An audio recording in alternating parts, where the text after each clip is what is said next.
You, John Fitzgerald Kennedy, do solemnly swear. I, John Fitzgerald Kennedy, do solemnly swear.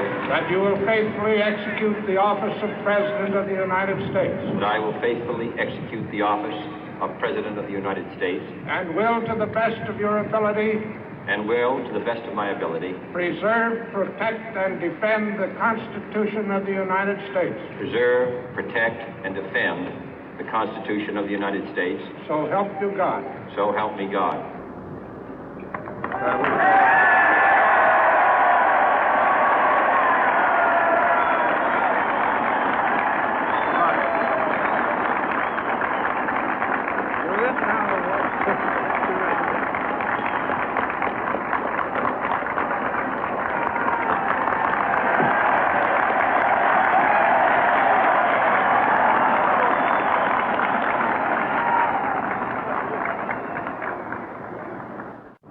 Vice President Johnson, Mr. Speaker, Mr. Chief Justice, President Eisenhower, Vice President Nixon, President Truman, Reverend clergy, fellow citizens.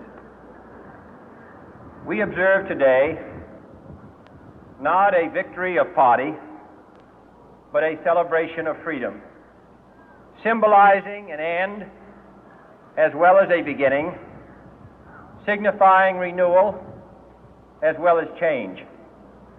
For I have sworn before you and Almighty God the same solemn oath our forebears prescribed nearly a century and 3/4 ago. The world is very different now, for man holds in his mortal hands the power to abolish all forms of human poverty and all forms of human life.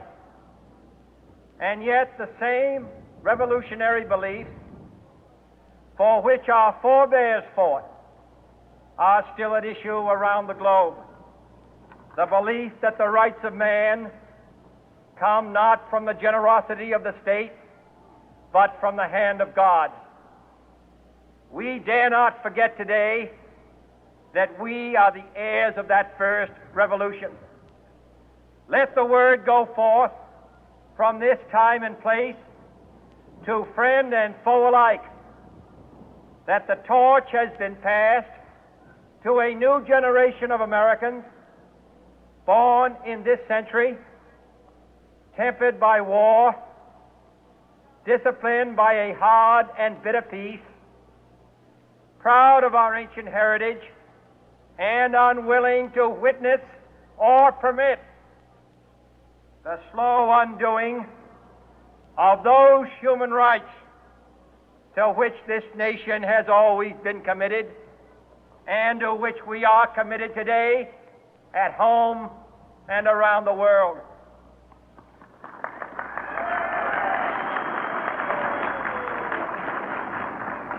Let every nation know, whether it wishes us well or ill, that we shall pay any price, bear any burden, meet any hardship, support any friend, oppose any foe to assure the survival and the success of liberty.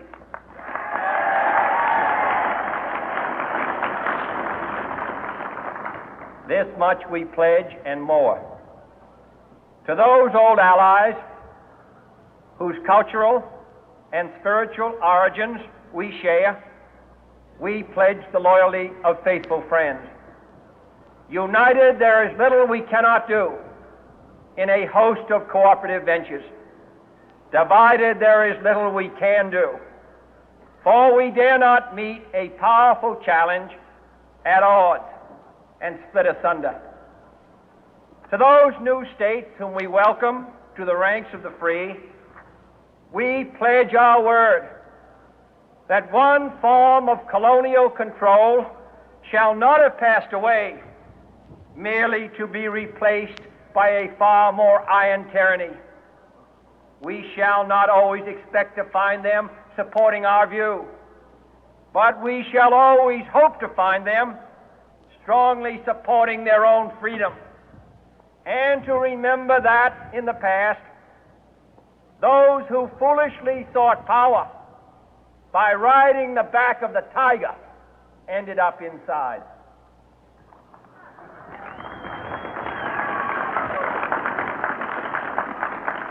To those people in the huts and villages of half the globe struggling to break the bonds of mass misery, we pledge our best efforts to help them help themselves for whatever period is required, not because the communists may be doing it, not because we seek their votes, but because it is right.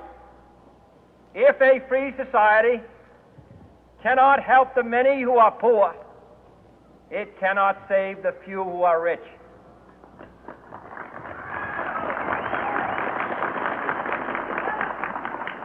To our sister republics south of our border, we offer a special pledge to convert our good words into good deeds, in a new alliance for progress, to assist free men and free governments in casting off the chains of poverty.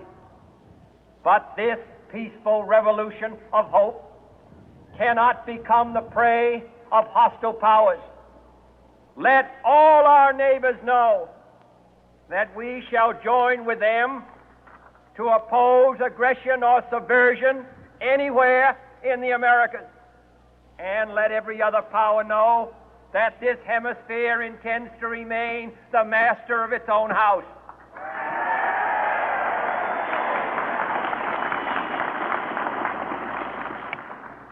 To that World Assembly of Sovereign States, the United Nations, our last best hope, in an age where the instruments of war have far outpaced the instruments of peace, we renew our pledge of support to prevent it from becoming merely a forum for invective, to strengthen its shield of the new and the weak, and to enlarge the area in which its writ may run. Finally, to those nations who would make themselves our adversary, we offer not a pledge, but a request that both sides begin anew the quest for peace. Before the dark powers of destruction, unleashed by science, engulf all humanity in planned or accidental self-destruction, we dare not tempt them with weakness, for only when our arms are sufficient beyond doubt can we be certain beyond doubt that they will never be employed. But neither can two great and powerful groups of nations take comfort from our present course, both sides overburdened by the cost of modern weapons, both rightly alarmed by the steady spread of the deadly atom, yet both racing to alter that uncertain balance of terror that stays the hand of mankind's final war. So let us begin anew, remembering on both sides that civility is not a sign of weakness, and sincerity is always subject to proof. Let us never negotiate out of fear, but let us never fear to negotiate.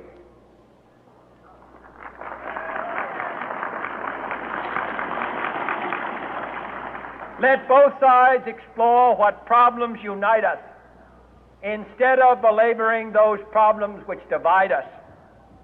Let both sides, for the first time, formulate serious and precise proposals for the inspection and control of arms, and bring the absolute power to destroy other nations under the absolute control of all nations.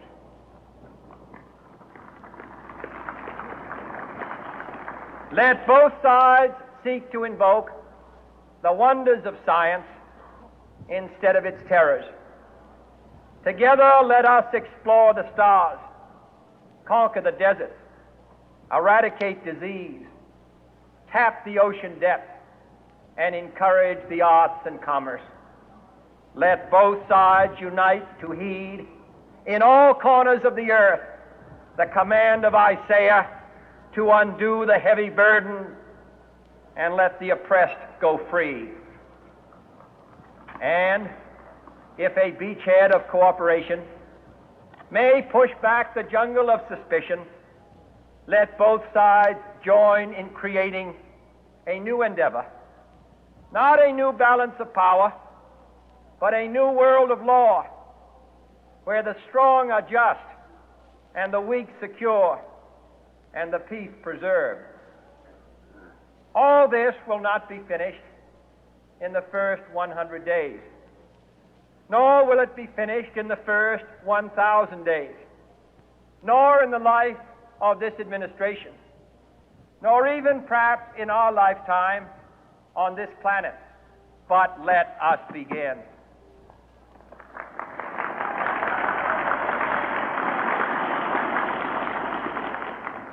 In your hands, my fellow citizens, more than mine, will rest the final success or failure of our course.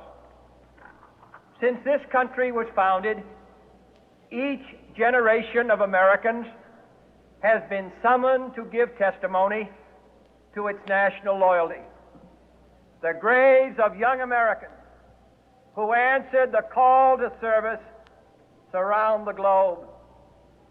Now the trumpet summons us again, not as a call to bear arms, though arms we need, not as a call to battle, though in battle we are, but a call to bear the burden of a long twilight struggle, year in and year out, rejoicing in hope, patient in tribulation, a struggle against the common enemies of man, tyranny, poverty, disease, and war itself.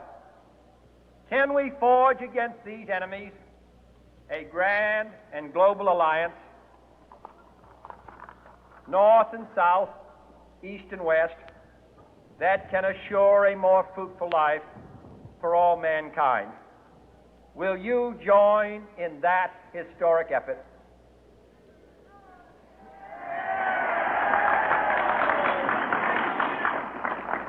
In the long history of the world, only a few generations have been granted the role of defending freedom in its hour of maximum danger. I do not shrink from this responsibility. I welcome it.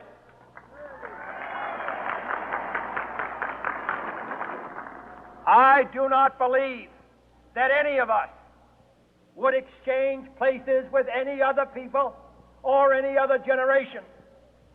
The energy, the faith, the devotion which we bring to this endeavor will light our country and all who serve it. And the glow from that fire can truly light the world.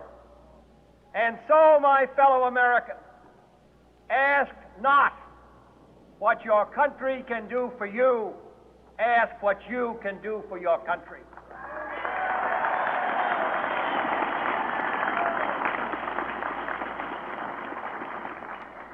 My fellow citizens of the world, ask not what America will do for you, but what together we can do for the freedom of man.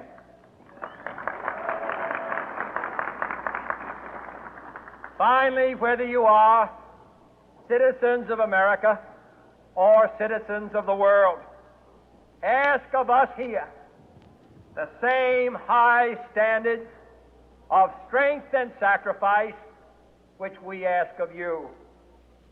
With a good conscience, our only sure reward, with history the final judge of our deeds, let us go forth to lead the land we love, asking His blessing and His help, but knowing that here on earth, God's work must truly be our own.